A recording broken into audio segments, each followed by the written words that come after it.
Good morning friends. Mishra sir mining class YouTube channel और Mishra sir 03 YouTube channel में आपका स्वागत है। आज की वीडियो, आज की क्लास में जो कल मैं डस्ट चैप्टर चालू किया था, प्रीवियस ईयर के जो क्वेश्चन के कलेक्शन थे उसी को आगे बढ़ा रहा हूं।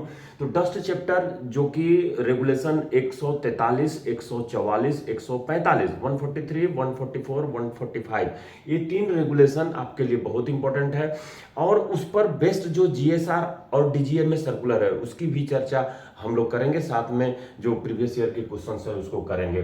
तो एक प्रश्न थी जो कि मैं कल 75 नंबर के क्वेश्चन को चर्चा कर रहा था, question 75 of F C U भी 2024 का, जो कि एस सी यू भी आप कह सकते हैं, क्योंकि सेकंड क्लास और फर्स्ट क्लास के combined candidate memory based questions हमको दिए थे। तो उसमें जो दी हुई थी, क्या दी हुई थी, गिवन दिया हुआ था, जिसमें कि जो हम लोग ग्रेविमेट्रिक डस्ट सैंपलर से जब हम लोग सैंपलिंग करते हैं, ग्रेविमेट्रिक डस्ट सैंपलर से जब हम लोग सैंपलिंग करते हैं हर 30 दिन में, या जब भी आप नई कोई प्लांट बैठाते हैं, तो जो फिल्टर पेपर होती है, जो फिल्टर पेपर मान लीजिए कि एक पेज के जैसा जो है, ये जो पेज दिखाई दे रही है, इस पेज के जैसा आपको क्या रहती है, फिल्टर पेपर रहती है। तो इनिशियल वेट उसमें दिया हुआ था, इनिशियल वेट दिया हुआ था, वो दिया हुआ था, मैं यहाँ पे देख रहा हूँ, वो दिया हुआ था 2572, 2572 मिलीग्राम। और जो फाइनल वेट कहने का मतलब कि शिफ्ट के अंत में जो आप डस्ट जनरेटिव पॉइंट के 1 मीटर के अंदर ग्रेविमेट्रिक डस्ट सैंपलर रखते हैं, उसको शिफ्ट के शुरुआत में आप फिल्टर पेपर लगा देते हैं, और जो शिफ्ट के अंत में जो फिल्टर पेपर आप निकालते हैं, तो और निकालने के बाद जब उसका बैलेंस से वेट करते हैं, तो फाइनल वेट जो दी हुई है वो दिया हुआ है 2574 मिलीग्राम दिया हुआ है। दो चीज दिया है। और ये जो सैंपलिंग टाइम है ये दिया हुआ है, आपका सैंपलिंग टाइम ये दिया हुआ है, सैंपलिंग टाइम ये दिया हुआ है 7 आवर। कहने का मतलब जब शिफ्ट की शुरुआत होती है तो ही आप नहीं आने जाने में आपको समय लगता है, वो जो है 7 आवर दिया हुआ है। और आपको जो फ्लो रेट है, हवा वहां पे जो बह रही है उस इक्विपमेंट के पास, जो उस इक्विपमेंट के मुंह से सक किया जा रहा है, जैसे हम लोग शक करते हैं तो किस रेट से शक करते हैं, उसी तरह से वो जो ग्रेविमेट्रिक डस्ट सैंपलर है वो भी शक करती है। तो उसका फ्लो रेट दिया हुआ है, वो दिया हुआ है 3 लीटर पर मिनट दिया हुआ है। और अब आपको निकालने के लिए क्या कहा है, डस्ट कंसंट्रेशन, जो कि सीएमआर 143 का 2 नंबर, जिसमें permissible limit of dust concentration कहते हैं कि 2 मिलीग्राम पर क्यूबिक मीटर से अधिक नहीं होना चाहिए यदि सिलिका परसेंट 5% से कम है, या फिर सिलिका परसेंट 5% से जब अधिक होती है तो आप कहते हैं 10 अपॉन सिलिका परसेंट। तो उसको चेक करने के लिए, आपको निकालने के लिए क्या कह रहा है, मिलीग्राम पर क्यूबिक मीटर में डस्ट कंसंट्रेशन कह रहा है, डस्ट कंसंट्रेशन निकालने के लिए ये बोल रहा है। तो मैं सबसे पहले जो ये फ्लो रेट, जो हवा की मात्रा उस इक्विपमेंट तक जाती है, वो 7 घंटे में कितना जो है, अभी भी milligram per cubic dust concentration in 8 hour basis, 8 hour basis कहा है, ध्यान रखिएगा, 8 आवर टाइम एवरेज बेसिस, जो कि हमारा सीएमआर जो 2017 का जो रेगुलेशन 143 का 2 नंबर है, वो उसमें ये 8 आवर टाइम वेटेड एवरेज कहा है। तो उसमें हम लोग को इन दोनों का जो डिफरेंस है, वेट डिफरेंस जो आपको आ रही है, वेट डिफरेंस वो कितना आ रही है, वेट ऑफ डस्ट एक्यूमुलेटेड वो कितना आ रही है, वो जो है दोनों का डिफरेंस निकालेंगे तो 2574 में से 2572 को घटाएंगे तो ये 2 मिलीग्राम आ रही है इन 7 आवर। ध्यान रखिएगा, इन 7 आवर, इन 7 आवर। तो यहाँ पर ये जो 7 आवर कह रहे हैं, जो कि आपको उसका 3 लीटर पर मिनट जो हवा फ्लो हो रही है, एयर क्वांटिटी कितना फ्लो हो रही है, तो एयर क्वांटिटी जब आपको निकालेंगे, एयर क्वांटिटी जो फ्लो हो रही है उसको निकालेंगे, तो ये जो 3 लीटर पर मिनट है, 3 लीटर पर मिनट, तो इसमें कह रहे हैं कि आपको 7 घंटे तक क्या 7 घंटे तक हवा फ्लो हुआ है, तो 7 आवर से मल्टीप्लाई करेंगे, 7 आवर से। लेकिन यहाँ मिनट दिया हुआ है, यहाँ पे आवर लिखेंगे नहीं चलेगा, तो इसको आप इसमें बदलेंगे, मिनट में बदलेंगे, तो यानी कि 60 से मल्टीप्लाई करेंगे। तो इस तरह से ये लीटर है, आपको चाहिए जो मिलीग्राम पर क्यूबिक मीटर में। तो पर क्यूबिक मीटर में यानी कि आपके छत के ऊपर जो टंकी लगी हुई है, अगर 1 क्यूबिक मीटर का लगा हुआ है तो उसमें कितना लीटर पानी आता है? 1000 लीटर आता है। मतलब लीटर को आप अगर बदलना चाहें किसमें, क्यूबिक मीटर में, तो 1000 से आपको डिवाइड करनी होगी। तो कहने का मतलब कि 1000, ये तो ऊपर में आपकी ये जो मिनट है, ये मिनट, यहाँ पे जो मिनट रहेगी, इस मिनट से ये मिनट कैंसिल हो जाएगा, तो ये मिनट आपको यहाँ से चली जाएगी। अब ये लीटर को आप किसमें बदलना चाह रहे हैं? क्यूबिक मीटर में। तो क्यूबिक मीटर में करने के लिए 1000 से आप डिवाइड करेंगे। अब आप कैलकुलेटर उठाइए और कैलकुलेटर उठा करके इसको निकालने का प्रयास कीजिए। चलिए कैलकुलेटर उठाइए, मैं भी कैलकुलेटर उठा ले रहा हूँ। तो ये मैं कैलकुलेटर उठाया और यहाँ पर 6 तिया 18, 180, उसको मैं गुणा कर दे रहा हूँ 7 से, ये गुणा कर दिया, डिवाइडेड बाय 1000, ये आ गया 1.26, ये क्या आएगी? क्यूबिक मीटर, क्योंकि 1000 से भाग दे दिया है आपने, तो ये 1.26 क्यूबिक मीटर आपका हवा उस 7 घंटे में फ्लो हुई है, एयर क्वांटिटी आपने निकाल लिया। अब यहाँ पर जो आप निकालेंगे वो जो हवा की क्वांटिटी के सापेक्ष में जो क्यूबिक मीटर निकली है, क्योंकि मिलीग्राम पर क्यूबिक मीटर निकालना, तो ये 7 घंटे में फ्लो हुआ है। 8 आवर बेसिस पर जब निकालेंगे तो डस्ट कंसंट्रेशन, जो आप डस्ट कंसंट्रेशन निकालेंगे, डस्ट कंसंट्रेशन, तो यहां पर आप डस्ट कंसंट्रेशन निकालने के लिए ये जो मिलीग्राम आई हुई है, कितना? 2 मिलीग्राम, तो ये 2 मिलीग्राम को आप डिवाइड करेंगे, ये जो हवा फ्लो हुई है 1.26 क्यूबिक मीटर, तो ये मिलीग्राम पर क्यूबिक मीटर तो आएगी, लेकिन 7 घंटे की आएगी। अब 7 घंटे के सापेक्ष आपको नहीं निकालनी है, ये आपको किसके सापेक्ष निकालनी है? 8 आवर के सापेक्ष। तो 8 आवर के सापेक्ष निकालने के लिए 7 डिवाइडेड बाई आप 8 करेंगे, आवर में करें या फिर यहाँ पर आवर कट ही जाएगी। अब ये 7 दूनी 14 को अब इससे जो है डिवाइड करते हैं। चलिए डिवाइड कीजिए, मिलीग्राम पर क्यूबिक मीटर में ये जो आएगी 70, तो यहाँ पर ये जो 1.26 आई हुई है वो 7 दूनी 14 और डिवाइडेड बाय कितना? 1.26 ये डिवाइड किया और फिर डिवाइड करेंगे 8 से, ये मैं डिवाइड किया तो 1.38 ये milligram per cubic metre 8 hour basis.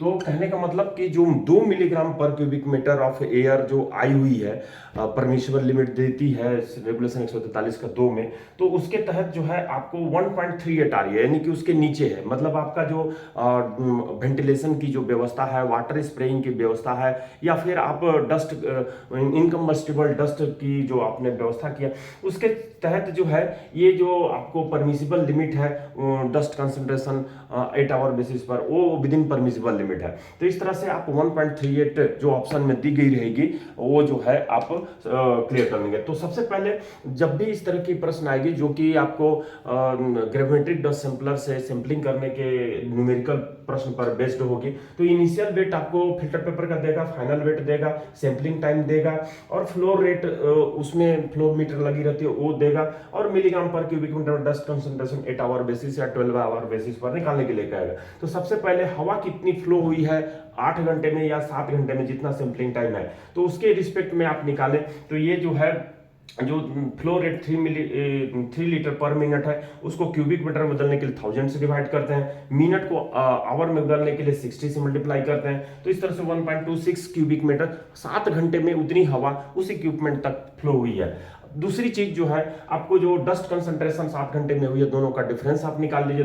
2 milligram per cubic metre, 2 milligram आता है, पर क्यूबिक मीटर नहीं बोलेंगे, 2 मिलीग्राम वो 7 घंटे में हुई है। अब डस्ट कंसंट्रेशन निकालने के लिए जो डस्ट जमा हुई है उसको डिवाइड कर देंगे हवा जो फ्लो हुई है उससे, तो इस तरह से डिवाइड करेंगे, लेकिन 8 आवर बेसिस पर कहा है तो आप 7 आवर का निकला हुआ है तो 7/8 करेंगे तो ये जो है आपकी 1.38 आएगी। तो आप समझ गए होंगे कि कैसे dust concentration milligram per cubic metre में निकालनी है। अब देखिए इसके आगे की जो प्रश्न जो कि हम लोग बोल रहे थे कि हम लोगों को क्या करनी है, जो ईयरली क्वेश्चन SCUV FCUV की करनी है, तो मैं स्क्रीन शेयर किया हूं, आपको दिखाई दे रही होगी। इसका ऑप्शन जो है 1.38, मेरे कर्सर के साथ नज़र को मूव कीजिएगा, ये जो कर्सर दिखाई दे रही है तो ये C नंबर का ऑप्शन जो है आपका यहाँ राइट आंसर कहलाएगा। अब देखिए 76 नंबर का प्रश्न, तो आप जो है मेरे कर्सर के साथ नज़र को मूव कीजिए और प्रश्न को समझने का प्रयास कीजिए। क्या कह रहा है, a wet drilling at a drift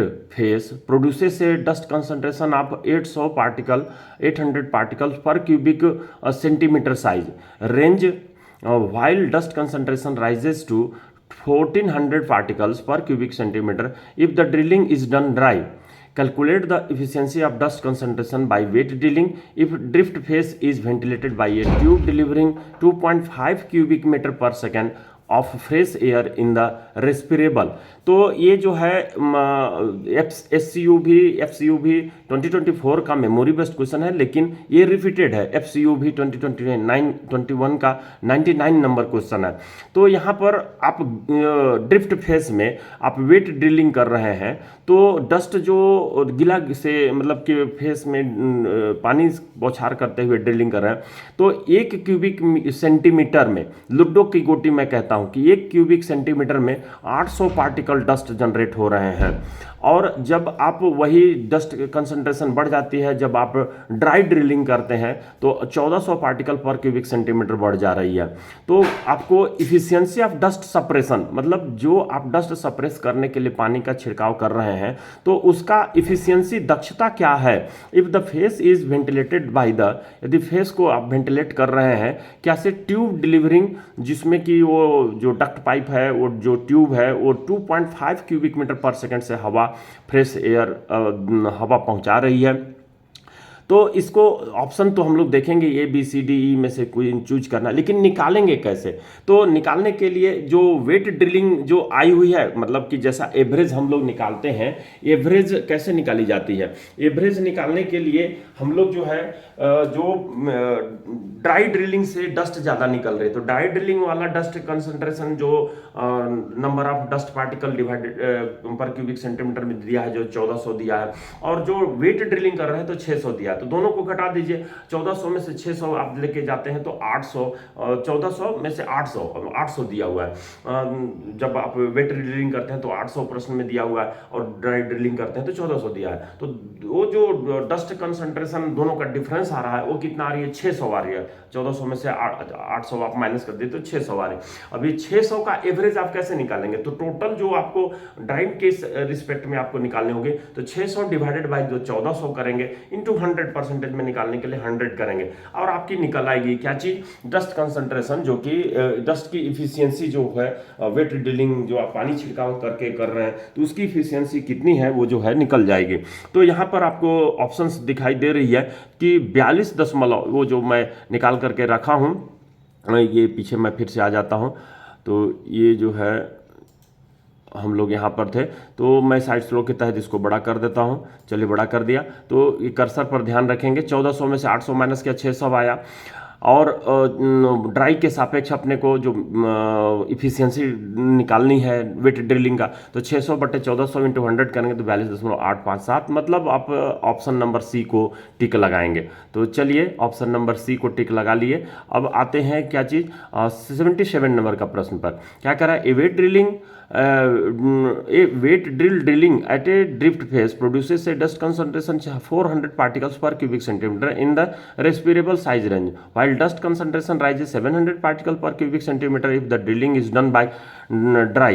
Calculate the amount of dust respirable size produced per minute in wet and dry drilling if the drift phase is ventilated by the tube delivering 2.5 cubic meter per second of fresh air.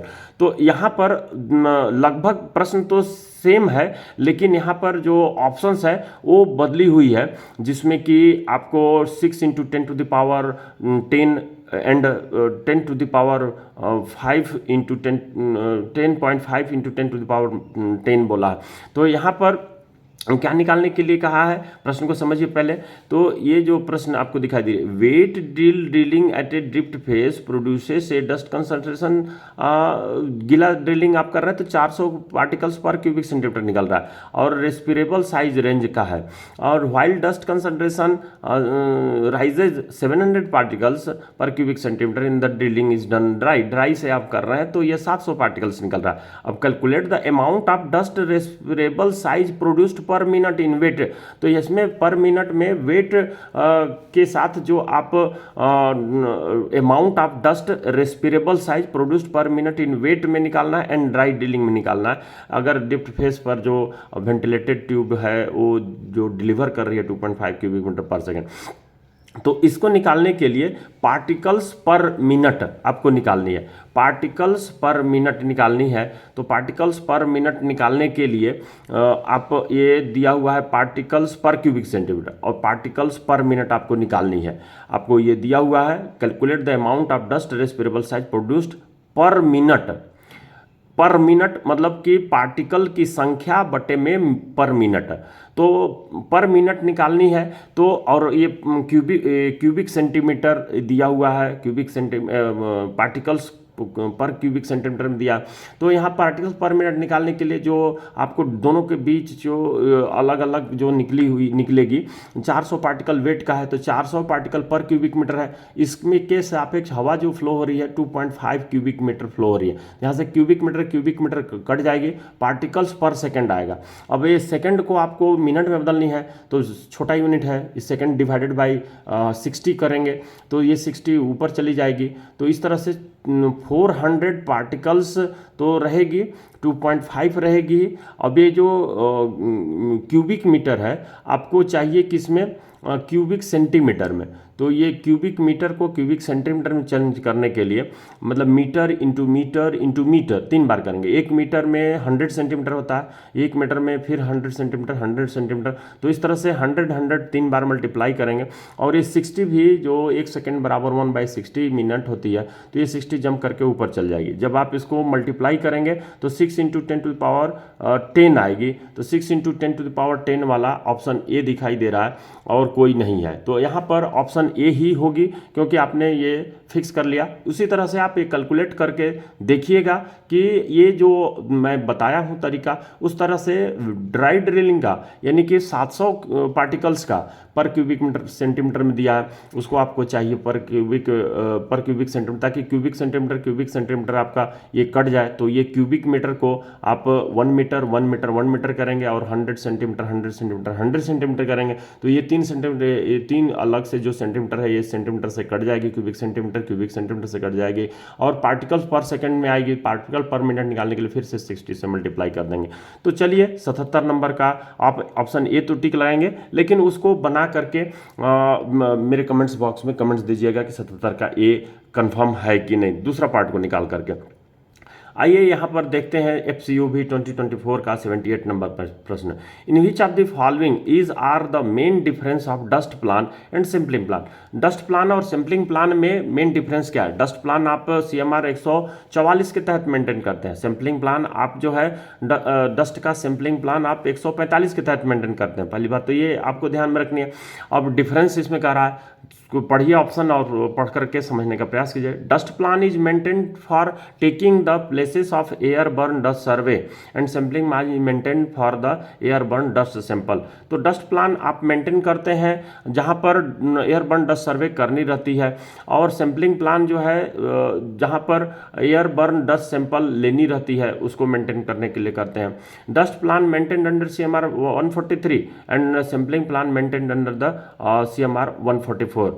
तो यहाँ पर ये प्रश्न जो है आपको ये option गलत दी हुई है। 44 के तहत जो है आप मेंटेन करते हैं डस्ट प्लान को, 45 के तहत सैम्पलिंग प्लान को। तो ये सी में दी हुई है, dust plan maintain under CMR 144 and sampling plan maintain under the CMR 144, ये सही है। बी नंबर गलत दिख रही है। Dust plan maintain for showing the areas where dust treatment required and sampling plan maintain for checking the execution of measures of dust. तो यहाँ dust जो प्लान मेंटेन की जाती है जिसमें हम शो करते हैं एरिया जहाँ पे डस्ट का ट्रीटमेंट रिक्वायर्ड होता है उसको दिखाने के लिए, और सैम्पलिंग प्लान मेंटेन करते हैं checking the execution of measures of dust. तो हम लोग sampling plan checking the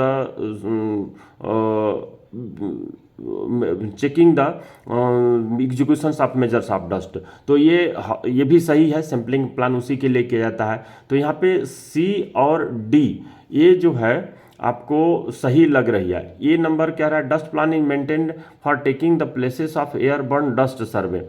airborne dust survey करने के लिए ये इसको डस्ट प्लान मेंटेन किया जाता है। Sampling plan is maintain for the airborne dust sample.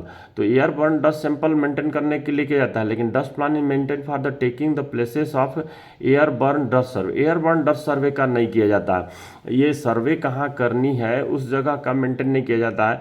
कहाँ कहाँ आप जो है करेंगे डस्ट सैंपलिंग, कितना अमाउंट में किस प्लेस पर करेंगे, डस्ट मतलब कि प्लान में शो की जाती है कि जो आपकी डस्ट इनकम्बस्टिबल डस्ट है कितना छीटेंगे, वाटर का अमाउंट कितना छीटेंगे, कि कहाँ पर छीटेंगे, उसका प्लान को शो करने के लिए डस्ट प्लान का आप करते हैं। तो taking single airborne dust survey का नहीं होता है, अमाउंट डस्ट छीटने का होता है, इसलिए ये नंबर भी गलत है। यहाँ पर आप सी और डी को टिक लगाएंगे। जो यहाँ पर डस्ट सर्वे इंचार्ज साहब हैं वो जो है ये करने का काम कर रहे हैं। तो मैं फिर से पीछे जाता हूँ और जो आंसर दी हुई है इसको आपको दिखाता हूं, जो कि सी और डी ही होगी। तो ई नंबर जो है आपको राइट आंसर है। चलिए अब आते हैं 79। In which of the following items not shown on the dust plan. Dust plan में क्या शो नहीं किया जाता, मतलब 144 के तहत मेंटेन करते हैं उसमें क्या नहीं शो किया जाता है, ये देखना है। नेचुरली वेट एरिया करते हैं, area require treatment with water indicating the system of water pipeline let down on the purpose. तो ये भी दिखाते हैं, require treatment with incombustible dust at such interval 24 hours, 7 days, 14 days, 30 days, 3 month और other specified period as well. किसमें भी water mains taps pumping station. तो यहाँ पर आप water mains taps pumping station ये भी दिखाते हैं। Area Son other interval based on the result of analysis of routine mine dust sample. तो जो आपको नॉट शो कह रहा है तो यहाँ पर डी नंबर तक को शो करते हैं, लेकिन area zone interval based on result of analysis routine mine dust sample. तो इस तरह से आप जो आंसर देखेंगे तो water mains taps pumping station ये दिखाने के लिए नहीं कहता है। ये जो है आपको 139 रेगुलेशन जो दी हुई है जिसमें कि आपको फायर फाइटिंग प्लान आप मेंटेन करते हैं उसमें ये वाटर मेन्स टैप्स और पंपिंग स्टेशन दिखाने का बात करते हैं, इसलिए answer D not show on the dust plan होगी। चलिए आते हैं अगले प्रश्न पर। यहाँ पर 80 नंबर का प्रश्न का है, हमको 86 नंबर तक के प्रश्न को देखना है, क्योंकि मैं जो सिलेबस के तहत जो मिसा शर्मानी क्लास की जो सिलेबस थी जिसमें कि FCUB का आपको 86 नंबर तक का प्रश्न जो है डस्ट पर बेस्ड था, तो इसलिए मैं 86 नंबर के प्रश्न पर तक जो है चलूँगा। और यहाँ पर कह रही है treatment of dust with fine इनकम्बस्टिबल dust in such manner and at such intervals as will ensure that the dust on the floor, roof, sides and any support or structure shall always consist of a mixture containing not less than 10% of incombustible dust in case of coal seams containing less than 30%। तो आपको 144 regulation है उसका जो 3 number का जो ए number में dust की amount कितनी छिटी जाएगी उसकी बात कही गई है कि 30% से वोलेटाइल मैटर अगर कम रहता है, आप सैंपल भेजते हैं लेबोरेटरी में, वहाँ टेस्ट करने के बाद आपके माइंड्स में पता चलता है कि वोलेटाइल मैटर वाष्पशील पदार्थ अगर 30% से कम है तो आप जो है 75% से कम नहीं करेंगे। तो मिक्सचर कंटेनिंग 75%, यहाँ पर 75% दी नहीं हुई है लेकिन कम नहीं होगी, तो ये नियर अबाउट आंसर 76% ही होगी। और 30% से अधिक होती है तो वो 85% से कम नहीं होगी। तो 85% में कम नहीं 86 दिया है, तो नियर अबाउट आंसर सी को टिक लगाएंगे।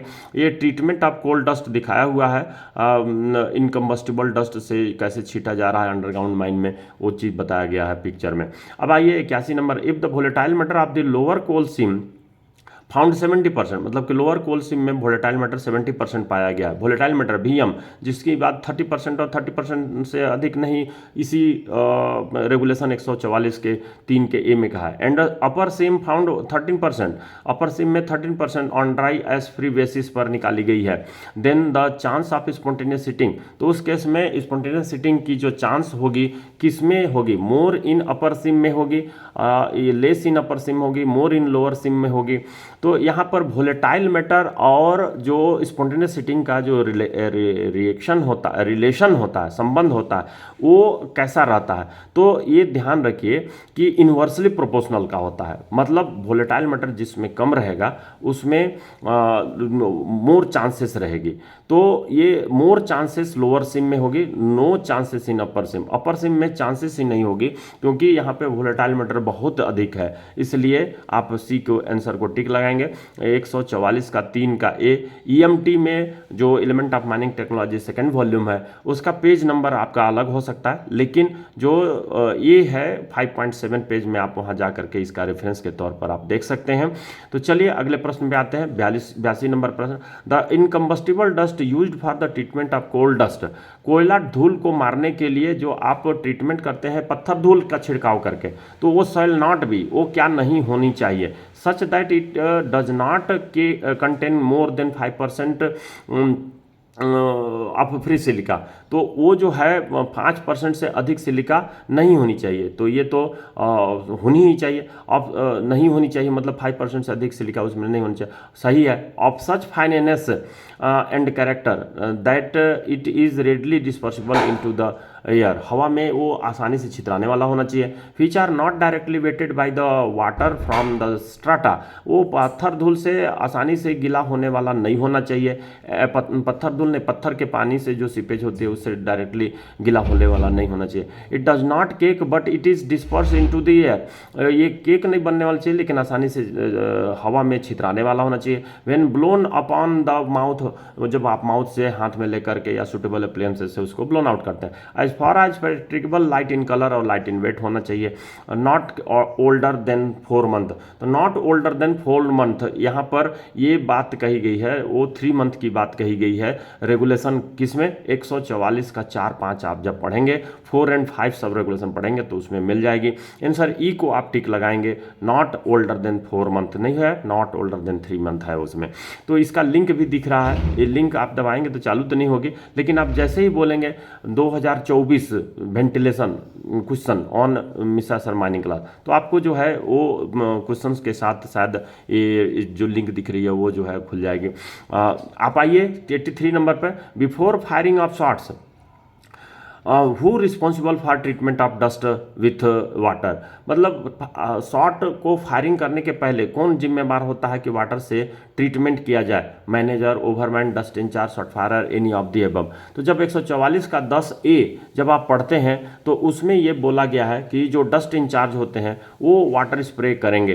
तो 143 का जो आपकी 13 का ई नंबर का 3rd नंबर और 5 नंबर सब रेगुलेशन है उसको आप पढ़ेंगे तो सी नंबर डस्ट इंचार्ज की रिस्पॉन्सिबिलिटी है। तो इस तरह से आप ये जो यहाँ पर दी हुई है 144 का 10 का ए 197 रेगुलेशन और 201 का 2, ये सब रेगुलेशन भी आप जरूर पढ़ लेंगे, जिसमें कि बताई गई है सैम्पलिंग इंचार्ज के बारे में, 197 में बताई गई है शॉर्ट फायरर के बारे में, तो 201 का 2 में भी बताई गई है। तो ये सभी रेगुलेशन आप पढ़ लेंगे। और बगल में आपको डस्ट की क्वालिटी दी हुई है, dispersible properties of stone dust 12 quality दी हुई है। ये बगल में पिक्चर दिया हुआ है, जिप्सन डस्ट को आप प्रेफर करते हैं तो वो जो है पढ़ लेना है, क्योंकि बहुत इंपॉर्टेंट है। जो 144 का 4 में डस्ट की क्वालिटी की बताई गई है, उसी का डीजीएमएस सर्कुलर से रिलेटेड ये प्रश्न यहाँ पर आई हुई है। तो एफसीयू भी 2024 का memory based CMR 145 check on measures of dust पर प्रश्न पूछी गई है, जो कि यहाँ पर new batch start online offline classes Mishra sir mining class. तो ये जो है बैच स्टार्ट हो गई है मिश्रा सर माइनिंग क्लास में। तो ये जो डेट दिख रही है इसको हम लोग चेंज कर देते हैं, जिसमें कि ये जो 9 सितंबर है, तो 3 सितंबर से ये जो है चालू है बैच, उसको आप ज्वाइन कर सकते हैं। कॉन्टैक्ट नंबर 9308063015 9308 63015 पर कॉल करके क्लासेस भी कर सकते हैं।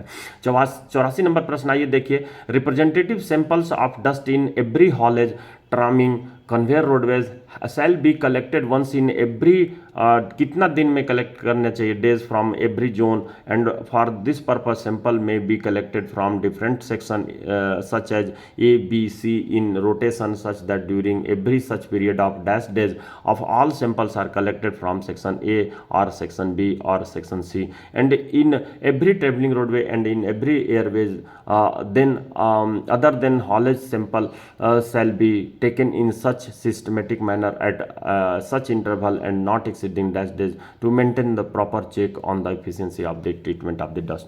डस्ट की ट्रीटमेंट की इफिशियंसी दक्षता को चेक करने के लिए जो रिप्रेजेंटेटिव सैंपल लेते हैं haulage roadway tramming roadway conveyor roadway में, वो कितने दिन में एक बार ली जानी चाहिए, तो ये 30 डेज में ली जानी चाहिए। और जो आप ये पहला खालिस्तान में तो 30 डेज में ही लेते हैं, और ये सच पीरियड इस तरीके से लेते हैं कि वो या तो ए सेक्शन से होगी, बी सेक्शन से होगी, या तो सी सेक्शन से होगी। तो वो भी जो है ए सेक्शन से आप लेना चालू करते हैं तो वो 30 डेज में ही कंप्लीट होनी चाहिए। और ये जो इंटरवल होगी सैंपल लेने का 90 days to maintain the proper check of efficiency of the treatment of dust. Dust की एफिशिएंसी को चेक करने के लिए आप 90 डेज 3 मंथ में आप ये लेने का काम करते हैं। तो इस तरह से आप जो है आंसर ई को check on measures of dust control 145 का 7 नंबर और 10 नंबर आप जब पढ़ेंगे तो आपको जो है ये मिल जाएगी। इसमें साथ में लिंक दी हुई है, आप जैसे ही बोलेंगे check on measures of dust control on Mishra sir mining class, तो वहाँ पर जो है आपको ये लिंक आपको खुल जाएगी और आप उसके सभी सब रेगुलेशन को आप देखकर समझ सकते हैं। 85 नंबर प्रश्न लास्ट सेकंड पर आते हैं। Strip sample taken in dash and spot sample taken in dash, the depth of the sample is inside is dash, floor is dash। तो स्ट्रिप सैंपल कहाँ पर लेते हैं और स्पॉट सैंपल कहाँ पर लेते हैं, जब ये रेगुलेशन आप देखेंगे तो आपको दिमाग में बैठ जाएगी।